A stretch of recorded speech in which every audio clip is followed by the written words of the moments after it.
আমাদের ইতিহাসকে সামনে আনতে হবে। কোরআন কারীমের উপরে যখন আক্রমণ হয়েছে, রাসূলুল্লাহ সাল্লাল্লাহু আলাইহি ওয়াসাল্লামের খতমে নবুয়তের উপর যখন আক্রমণ হয়েছে, শরীয়তের উপর যখন আক্রমণ হয়েছে, ভণ্ড নবুয়তের ভণ্ড দাবিদারের যখন আবির্ভাব হয়েছে সাহাবাদের জামানায় এবং আস্ফালন বেড়ে গিয়েছে, সাহাবারা কিন্তু দেশের জন্য যেমন লড়েছে, দ্বীন কায়েমের জন্য যেমন লড়েছে, খতমে নবুয়তের জন্যও তারা কেউ বসে থাকে নাই। তারা জীবন দেওয়ার জন্য তারা মাঠে ময়দানে গিয়েছে। এতটাই তারা সংগ্রাম করেছেন যে প্রায় 700 সাহাবী খতমে নবুয়তের হেফাজতের জন্য ভণ্ড মুসাইলামাতুল কাজ্জাবকে দুনিয়া থেকে বিদায় করবার জন্য শাহাদাত বরণ করেছেন। হুফাজে কোরআন সাহাবায়ে কেরাম, নেতৃস্থানীয় সাহাবায়ে কেরাম উল্লেখযোগ্য পরিমাণে শাহাদাত বরণ করেছেন।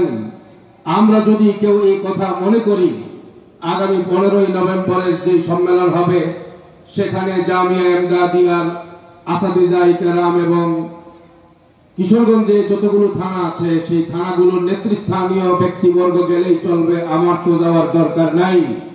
আমি মনে করব সাহাবায়ে কেরামের ইতিহাস আমাদের সামনে ভালো করে আলোচনা করা আরো বেশি দরকার।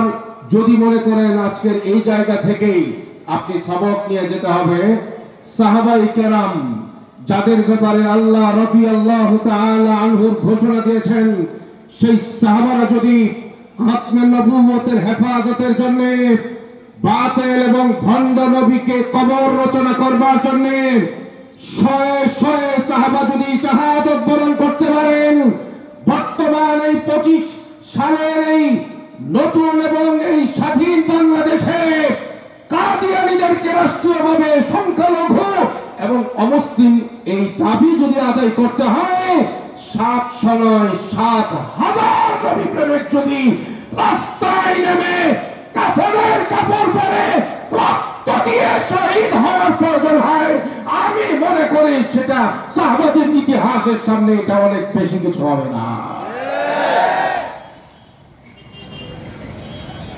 আমি এই কথাটা শুরু থেকেই এই কথাটা এই জন্য আনলাম, বিগত দিনগুলোতে আমাদের মুরব্বীরা শুনেছেন, যারা কাজে আছেন তারা দেখেছেন, সরকারের উপরের পর্যায়ে উপরের মহলের সঙ্গে কাদিয়ানীদের ব্যাপারে কথা বললেই তারা একটা জবাব দেয়, হুজুর আপনারা যেমন কোরআন মানেন, আল্লাহ মানেন, নবী মানেন, আমরাও তো মানি, আমরাও চাই কাদিয়ানীদের রাষ্ট্রীয়ভাবে অমুসলিম ঘোষণা হোক, কিন্তু আমাদের উপরে আন্তর্জাতিক মহলের চাপ আছে। এই একটা কথা, এটা একটা কমন কথা। ক্ষমতায় যাওয়ার আগে সবাই বলে হুজুর ইসলামের জন্য জীবন দিয়ে ভালো, খালি বলবেন কি করতে হবে। চেয়ার পাওয়ার পরে ইসলাম বলতে কিছুই থাকে না, বাতিলের সঙ্গে আতাত চলে, আর দালালি কত প্রকার ও কি কি এই সবগুলো আমাদের সামনে পরিষ্কার হয়। কথা একটাই বলে,